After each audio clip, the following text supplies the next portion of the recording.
నమస్కారం. మా తెలంగాణ న్యూస్కి స్వాగతం. హెడ్లైన్ చూద్దాం.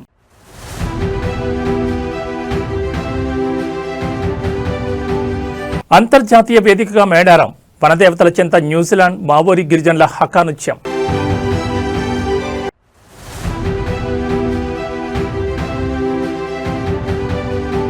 తెలంగాణ రాజకీయాల్లో మరో మలుపు, కొత్త పార్టీ దిశగా కవిత అడుగులు, ఇప్పటికే ఈసీకి దరఖాస్తు.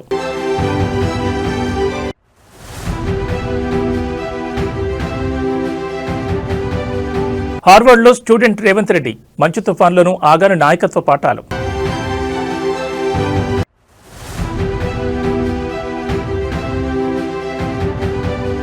(2026) టెక్నాలజీ ఇయర్, ఏఐతో ప్రభుత్వ పాలనలో విప్లవాత్మక మార్పులకు సీఎం చంద్రబాబు శ్రీకారం.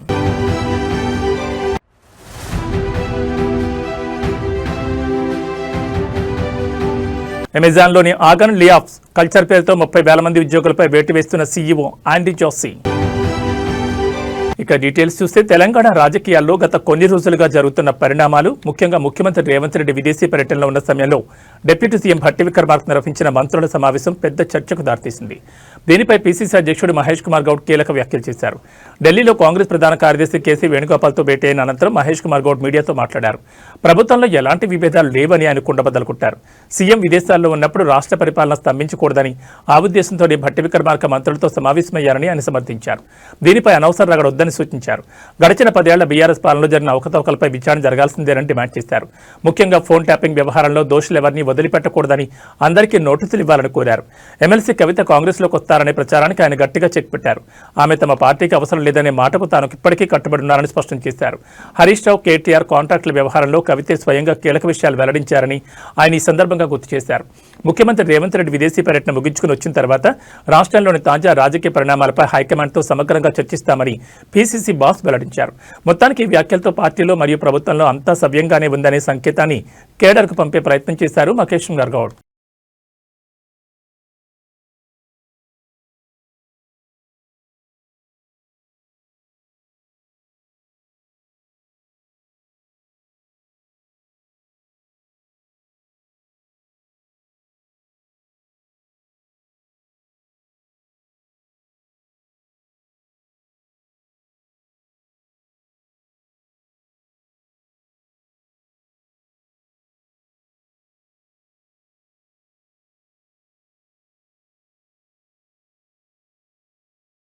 తెలంగాణ గిరిజన సంస్కృతికి ప్రతీక, ఆసియాలోని అతిపెద్ద గిరిజన పండుగ అయిన మేడారం సమ్మక్క సారలమ్మ జాతర ఈసారి సరికొత్త చరిత్ర సృష్టించింది. రేపటి నుంచి మహాజాతర ప్రారంభం కానున్న తరుణంలో మేడారం గడ్డపై ఖండాంతరాల సంస్కృతి వెల్లివిరిసింది. న్యూజిలాండ్ నుంచి వచ్చిన మావోరి గిరిజన ప్రతినిధులు వనదేవతలను దర్శించుకోవడం ఇప్పుడు అందరినీ ఆకర్షిస్తోంది. అవును, మేడారం జాతర ఇప్పుడు గ్లోబల్ ఈవెంట్గా మారింది. రాష్ట్ర పంచాయతీరాజ్ శాఖ మంత్రి సీతక్క ప్రత్యేక చొరవతో చేపట్టిన ఇండో న్యూజిలాండ్ సాంస్కృతిక మార్పిడి కార్యక్రమంలో భాగంగా ఈ అద్భుత ఘట్టం ఆవిష్కృతమైంది. న్యూజిలాండ్ మావోరి గిరిజన యోధులు యుద్ధానికి వెళ్లే ముందు ప్రదర్శించే అత్యంత శక్తివంతమైన హకా నృత్యాన్ని మేడారంలో ప్రదర్శించారు. వారి ఆహార్యం, శబ్దం చూసి భక్తులు మంత్రముగ్ధులయ్యారు. విదేశీ కళాకారులను ఉత్సాహపరుస్తూ మంత్రి సీతక్క స్వయంగా వారితో కలిసి చిందలేయడం విశేషం. గిరిజన సంస్కృతికి హద్దులు లేవని, ప్రకృతిని ప్రేమించే తత్వం అందరినీ ఒకటి చేస్తుందని ఆమె ఈ సందర్భంగా చాటి చెప్పారు. మరోవైపు గణతంత్ర దినోత్సవ వేళ గవర్నర్ జిష్ణుదేవ్ వర్మ మేడారం జాతరను కొనియాడారు. కేవలం తాత్కాలిక ఏర్పాట్లు కాకుండా భక్తుల సౌకర్యార్థం ప్రభుత్వం 251 కోట్ల రూపాయలతో శాశ్వత మౌలిక సదుపాయాలు కల్పించిందని ఆయన వెల్లడించారు. రేపటి నుంచి 31వ తేదీ వరకు జరిగే ఈ మహాజాతరకు తెలంగాణతో పాటు పొరుగు రాష్ట్రాల నుంచి దాదాపు 2 కోట్ల మంది భక్తులు వస్తారని అంచనా. ఈసారి అంతర్జాతీయ ప్రతినిధుల రాకతో మేడారం ఖ్యాతి విశ్వవ్యాప్తమైందని చెప్పొచ్చు.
తెలంగాణ రాజకీయ ముఖచిత్రం మరోసారి మారబోతోంది. గత కొంతకాలంగా మౌనంగా ఉన్న ఎమ్మెల్సీ కల్వకుంట్ల కవిత ఇప్పుడు కొత్త రాజకీయ శక్తిగా అవతరించేందుకు సిద్ధమయ్యారు. తన సొంత సంస్థ తెలంగాణ జాగృతిని రాజకీయ పార్టీగా మార్చే ప్రక్రియను ఆమె వేగవంతం చేశారు. ఢిల్లీ వేదికగా కేంద్ర ఎన్నికల సంఘానికి పార్టీ నమోదు కోసం దరఖాస్తు చేయడంతో రాష్ట్ర రాజకీయాల్లో ఒక్కసారిగా వేడి పెరిగింది. కేవలం సాంస్కృతిక కార్యక్రమాలకే పరిమితం కాకుండా ప్రజల పక్షాన పోరాడేందుకు కవిత సిద్ధమయ్యారు. అమరవీరుల ఆశయాలు, ఉద్యమకారుల కళాన్ని వినిపించే లక్ష్యంతో తెలంగాణ జాగృతిని పార్టీగా మారుస్తున్నారు. మరో 3 నెలల్లో దీనికి ఈసీ గుర్తింపు లభించే అవకాశం ఉంది. రాబోయే జీహెచ్ఎంసీ ఎన్నికల లక్ష్యంగా కవిత పావులు కదుపుతున్నారు. గణతంత్ర దినోత్సవం సందర్భంగా జాతీయ జెండా ఆవిష్కరించిన కవిత కేంద్ర ప్రభుత్వంపై తీవ్రస్థాయిలో మండిపడ్డారు. జనగణన 2026 డాక్యుమెంట్లో బీసీ కాలం లేకపోవడం వెనుకబడిన వర్గాలను వంచడమేనని ఆమె ఆగ్రహం వ్యక్తం చేశారు. ఇక రాష్ట్రంలో ప్రకంపనలు సృష్టిస్తున్న ఫోన్ ట్యాపింగ్ కేసుపై కవిత చేసిన వ్యాఖ్యలు ఇప్పుడు హాట్ టాపిక్ గా మారాయి. ఈ వ్యవహారంలో తాను కూడా బాధితురాలేనని ఆమె పేర్కొన్నారు. ఎన్నికల సమయంలో రాజకీయ లబ్ధి కోసమే పాత కేసులను ప్రభుత్వం తిరగదవుతోందని విమర్శించారు. జనగాం జిల్లా జఫర్గఢ్లో గాదే ఎన్ఐ కుటుంబాన్ని పరామర్శించిన సందర్భంగా ఆమె వ్యాఖ్యలు చేశారు. అటు బీఆర్ఎస్ నుంచి బయటకొచ్చి ఇటు కొత్త పార్టీ దిశగా అడుగులు వేస్తున్న కవిత వ్యూహం ఎలాంటి ఫలితాలనిస్తుందో వేచి చూడాలి.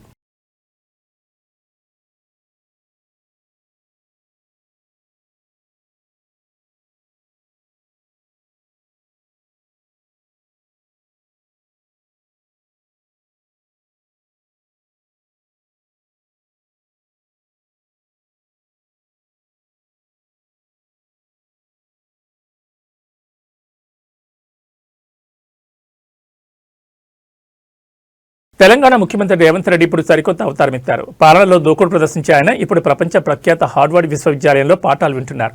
నాయకత్వ లక్షణాలపై శిక్షణ పొందేందుకు ముఖ్యమంత్రి హోదాలో అమెరికా వెళ్లిన రేవంత్ రెడ్డి అక్కడ ఒక సాదాసీదా విద్యార్థిలా క్లాసులకు హాజరవుతూ అందరి దృష్టిని ఆకర్షిస్తున్నారు. అమెరికాలోని మసాచ్యూసెట్స్లో ఉన్న ప్రతిష్టాత్మక హార్వర్డ్ కెనడీ స్కూల్లో రేవంత్ రెడ్డి తన ఎగ్జిక్యూటివ్ ఎడ్యుకేషన్ కోర్సును ప్రారంభించారు. లీడర్షిప్ ఇన్ 21వ సెంచరీ పేరుతో జరుగుతున్న ఈ కోర్సులో సీఎం పాల్పంచుకుంటున్నారు. కేవలం వినడమే కాదు, తోటి విద్యార్థులతో కలిసి గ్రూప్ ప్రాజెక్టులు, కేస్ స్టడీ అనాలిసిస్ మరియు హోంవర్క్లు కూడా చేస్తున్నారు.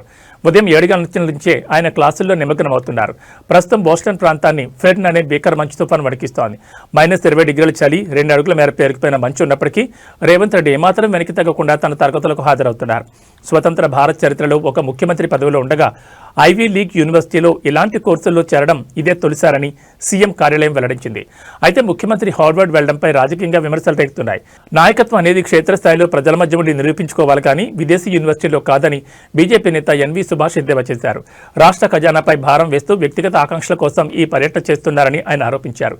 ఏది ఏమైనా జనవరి 30 వరకు ఈ కోర్సు కొనసాగనుంది. ఆ తర్వాత రేవంత్ రెడ్డి హార్వర్డ్ సర్టిఫికెట్తో తిరిగి రాష్ట్రానికి రానున్నారు. మరి ఈ విదేశీ పాఠాలు తెలంగాణ పాలనలో ఎలాంటి మార్పులు తెస్తాయో వేచి చూడాలి.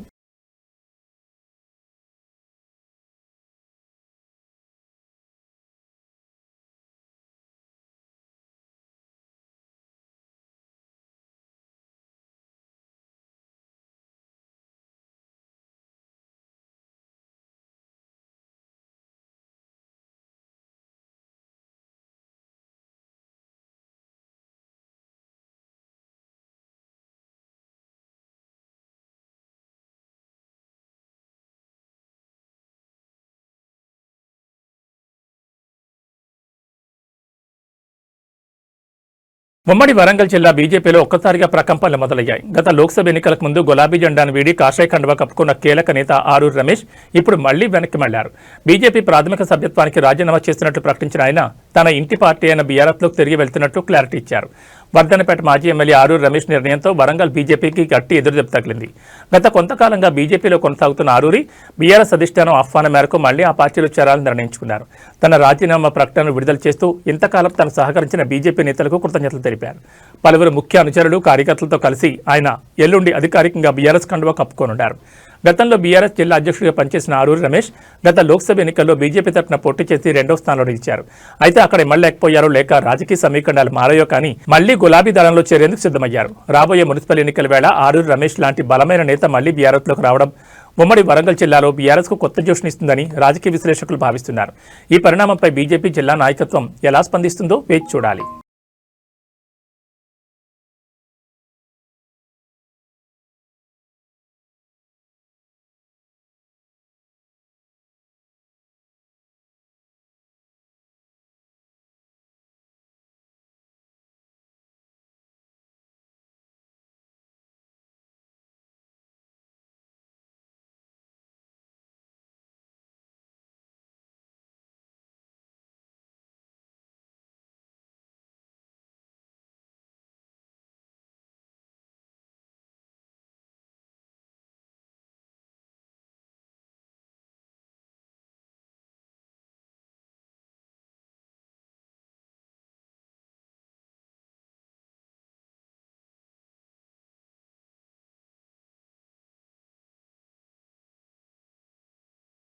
ఆంధ్రప్రదేశ్ రాజకీయ చరిత్రలో ఒక యువనేత అడుగులు అధికార మార్పిడికి ఎలా పునాది వేశాయో చెప్పేందుకు యువగళం ఒక నిలువెత్తు సాక్ష్యం.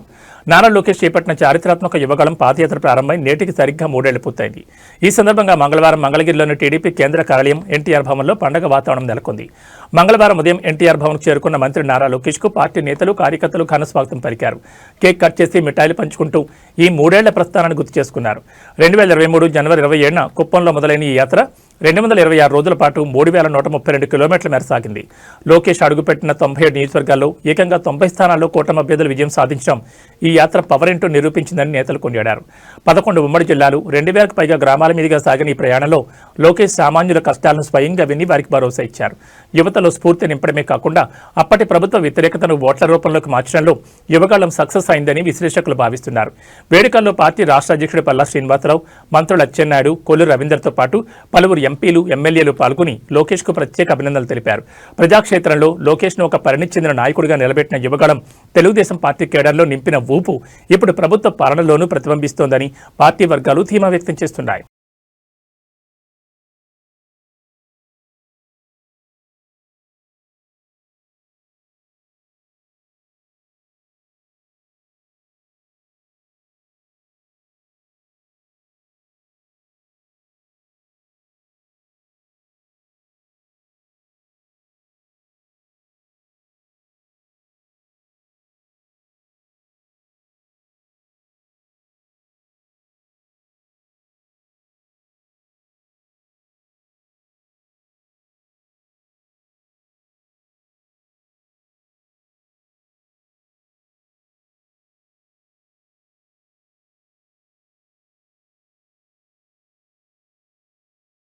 వైఎస్ఆర్ కాంగ్రెస్ పార్టీలో మళ్లీ రాజకీయ సందడి మొదలైంది. పార్టీని క్షేత్రస్థాయి నుంచి ప్రక్షాళన చేసే పనిలో పడ్డ వైసీపీ అధినేత మాజీ ముఖ్యమంత్రి వైఎస్ జగన్మోహన్ రెడ్డి తాడేపల్లికి చేరుకున్నారు. బెంగళూరు నుంచి నేరుగా గన్నవరం ఎయిర్పోర్టుకు చేరుకున్న ఆయన అక్కడి నుంచి భారీ కాన్వాయ్తో తన నివాసానికి వెళ్లారు. పార్టీ పటిష్టత కోసం జగన్ ప్రకటించిన వారానికి ఒక నియోజకవర్గ సమీక్ష కార్యక్రమం 2వ వారంలో ప్రవేశించింది. తాడేపల్లి చేరుకున్న వెంటనే జగన్ విశ్రాంతి తీసుకోకుండా ఈరోజు సాయంత్రమే పార్టీ ముఖ్య నేతలతో సమావేశం కానున్నారు. రాష్ట్రంలో జరుగుతున్న తాజా రాజకీయ పరిణామాలు, ప్రభుత్వ వైఫల్యాలను ప్రజల్లోకి ఎలా తీసుకెళ్లాలనే అంశంపై చర్చించనున్నారు. గత బుధవారం ఏలూరు నియోజకవర్గ నేతలతో భేటీ అయిన జగన్ రేపు మరో నియోజకవర్గ కార్యకర్తలు మరియు కీలక నాయకులతో సమావేశం కానున్నారు. నేరుగా గ్రౌండ్ లెవెల్ కార్యకర్తలతో మాట్లాడి స్థానికంగా పార్టీ ఎదుర్కొంటున్న సమస్యలను అడిగి తెలుసుకోనున్నారు. ఎన్నికల ఫలితాల తర్వాత మౌనంగా ఉండకుండా వరుసగా ప్రెస్ మీట్లు పెట్టడం మరియు నేతలతో టచ్లో ఉండడం ద్వారా కేడర్లో ఉత్సాహం నింపాలని జగన్ భావిస్తున్నారు. మొత్తానికి జగన్ తాడేపల్లికి రావడంతో అటు పార్టీ ఆఫీస్ వద్ద ఇటు రాజకీయ వర్గాల్లో ఆసక్తి నెలకొంది. రేపటి సమీక్షలో ఆయన పార్టీ శ్రేణులకు ఎలాంటి దిశానిర్దేశం చేస్తారో చూడాలి మరి.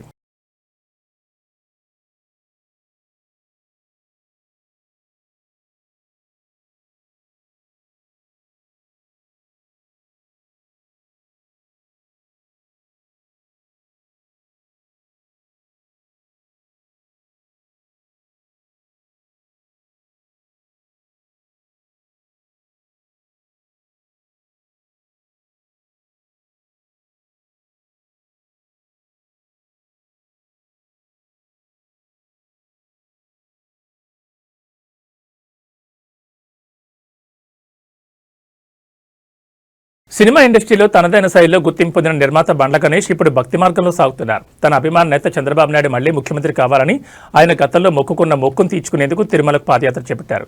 అయితే ఈ యాత్రలో ఆయన కొద్దిగా అస్వస్థతకు గురవడంతో ఏపీ మంత్రి నారా లోకేష్ స్పందించారు. సంకల్ప యాత్ర పేరుతో షాద్నగర్ నుంచి తిరుమల వైపు అడుగులు వేస్తున్న బండ్ల గణేష్ ను లోకేష్ ఫోన్ ద్వారా పరామర్శించారు.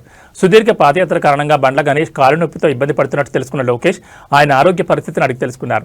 యాత్రలో తీసుకోవాల్సిన జాగ్రత్తలను సూచిస్తూ త్వరగా కోలుకుని మొక్కు పూర్తి చేయాలని ఆకాంక్షించారు. గత వైసీపీ ప్రభుత్వ హయాంలో చంద్రబాబు అరెస్ట్ అయినప్పుడు బండ్ల గణేష్ ఎంతో ఆవేదన చెందారు. చంద్రబాబు జైలు నుంచి విడుదలై మళ్లీ సీఎంగా బాధ్యతలు చేపడితే కాలినడకన తిరుమలకు వస్తారని ఆయన వెంకటేశ్వర స్వామికి మొక్కుకున్నారు. కూటమి భారీ విజయం సాధించడంతో ఈ నెల 19న ఆయన తన యాత్రను ప్రారంభించారు. ప్రస్తుతం బండ్ల గణేష్ పాదయాత్ర కర్నూలు జిల్లాలో కొనసాగుతోంది. మార్గమధ్యంలో టీడీపీ అభిమానులు, స్థానిక నేతలు ఆయనకు ఘనస్వాగతం పలుకుతూ సంఘీభావం తెలుపుతున్నారు. రాజకీయాలతో సంబంధం లేకుండా ఒక వ్యక్తిపై ఉన్న అభిమానంతో బండ్ల గణేష్ చేపట్టిన ఈ యాత్ర ఇప్పుడు సోషల్ మీడియాలోనూ హాట్ టాపిక్ గా మారింది.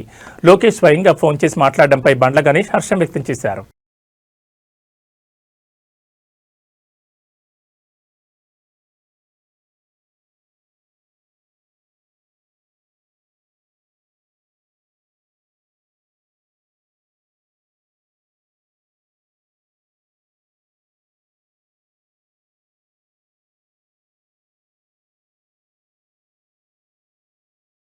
ఆంధ్రప్రదేశ్లో పాలన ఇకపై మరింత స్మార్ట్గా మారబోతోంది. టెక్నాలజీ అంటే కేవలం కంప్యూటర్లు మాత్రమే కాదు, అది సామాన్యుడి సమస్యకు పరిష్కారం చూపే ఆయుధమని నమ్మి ముఖ్యమంత్రి చంద్రబాబు నాయుడు పాలనలో సరికొత్త విప్లవానికి నాంది పలికారు. 2026 సంవత్సరాన్ని టెక్నాలజీ డ్రివెన్ డిసిషన్ మేకింగ్ ఇయర్గా ప్రకటించారు. అమరావతిలోని క్యాంపు కార్యాలయంలో ఆర్టీజీఎస్పై వివిధ శాఖల అధికారులతో సీఎం సుదీర్ఘంగా సమీక్షించారు. ప్రభుత్వ సేవల్లో కృత్రిమ మేధ వినియోగాన్ని భారీగా పెంచాలని సీఎం ఆదేశించారు. ప్రజల నుంచి వచ్చే గ్రీవెన్స్లను కేవలం ఏఐ ద్వారా అత్యంత వేగంగా మరియు పారదర్శకంగా పరిష్కరించాలని స్పష్టం చేశారు. క్షేత్రస్థాయిలో పనిచేసే ఉద్యోగులు కాగితాల వేటలో పడకుండా టెక్నాలజీ ద్వారా వారి పనిభారాన్ని తగ్గించాలని సూచించారు. సాంకేతికతపై పట్టులేని వారికి ప్రత్యేక శిక్షణ ఇచ్చి వారిని కూడా డిజిటల్ బాట పట్టించాలని అధికారులకు దిశానిర్దేశం చేశారు. ఏపీ ప్రభుత్వం ప్రయోగాత్మకంగా చేపట్టిన వాట్సాప్ గవర్నెన్స్ అద్భుత ఫలితాలిస్తోంది. ప్రస్తుతం దీని ద్వారా 878 రకాల సేవలు అందుబాటులో ఉన్నాయని, ఇప్పటికే 1.43 కోట్ల మంది ప్రజలు ఈ సేవలను వినియోగించుకుంటున్నారని అధికారులు సీఎంకు వివరించారు. సమావేశం చివరిలో వైద్యం, వ్యవసాయం, రెవెన్యూ మరియు అగ్నిమాపక వంటి కీలక శాఖల పనితీరును కూడా సీఎం సమీక్షించారు. డేటా ఆధారంగా నిర్ణయాలు తీసుకోవడం ద్వారా ప్రభుత్వంలో జవాబుదారీతనం పెరుగుతుందని ఆయన ఆశాభావం వ్యక్తం చేశారు. మొత్తం మీద 2026 నాటికి ఏపీ పాలనలో ఏఐ మరియు డేటా అనలిటిక్స్ కీలక పాత్ర పోషించబోతున్నాయని అర్థమవుతోంది.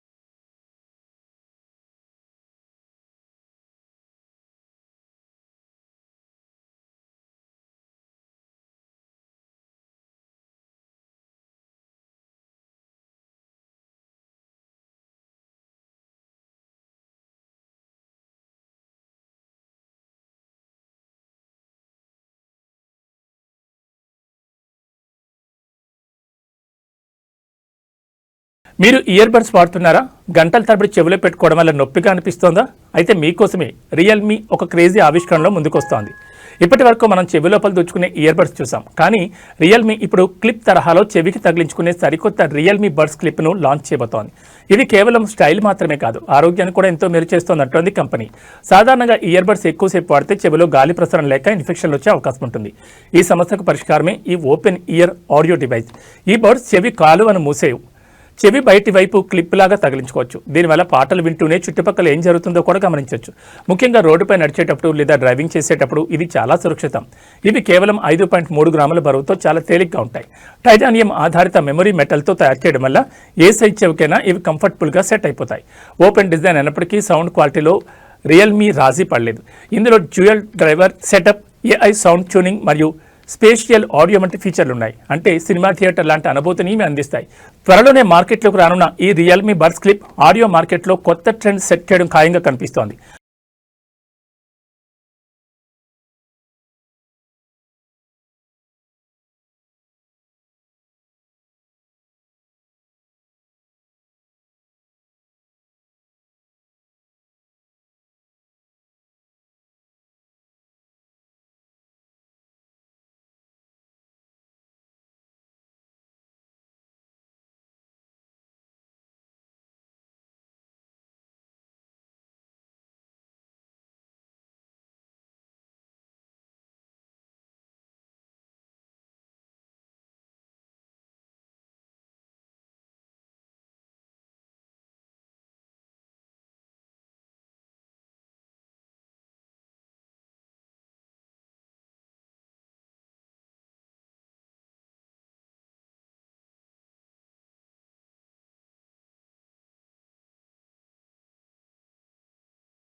ప్రపంచ ఈ కామర్స్ దిగ్గజం అమెజాన్ మరోసారి ఉద్యోగుల గుండెల్లో రైళ్లు పరిగెత్తిస్తోంది. తన చరిత్రలోనే కనీవిని ఎరుగని రీతిలో భారీ స్థాయి ఉద్యోగ కోతలకు కంపెనీ తెరలేపింది.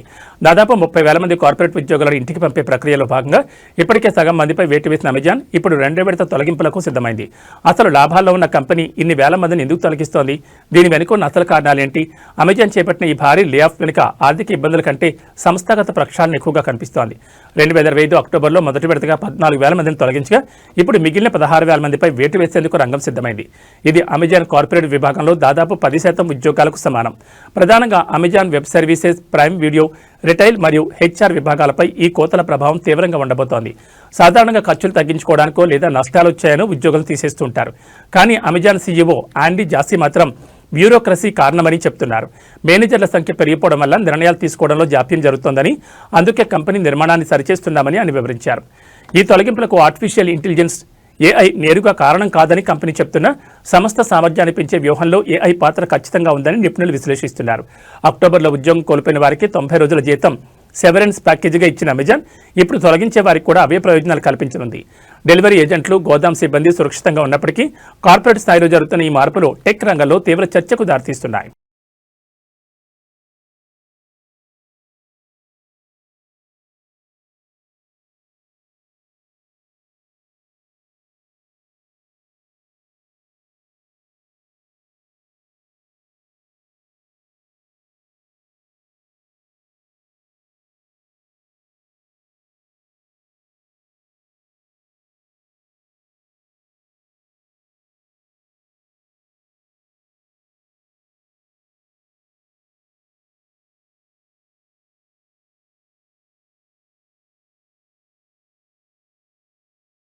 అంతర్జాతీయ రాజకీయాల్లో భారత్, రష్యా, అమెరికా మధ్య చమురు చిచ్చు మళ్లీ రాజుకుంది. రష్యా నుంచి భారత్ భారీగా ముడి చమురు కొనుగోలు చేయడంపై అమెరికా కొత్త ఆర్థిక మంత్రి స్కాట్ జిసెంట్ విస్మయం వ్యక్తం చేశారు. కేవలం భారత్తోనే కాకుండా పరోక్షంగా ఐరోపా దేశాల ద్వంద్వ వైఖరిని కూడా ఆయన తూర్పారబెట్టారు. భారత్ మరియు యూరోపియన్ యూనియన్ మధ్య స్వేచ్ఛ వాణిజ్య ఒప్పందం కొలిక్కొచ్చిన తరుణంలో స్కాట్ బెసెంట్ చేసిన వ్యాఖ్యలు ఇప్పుడు ప్రపంచవ్యాప్తంగా చర్చనీయాంశంగా మారాయి.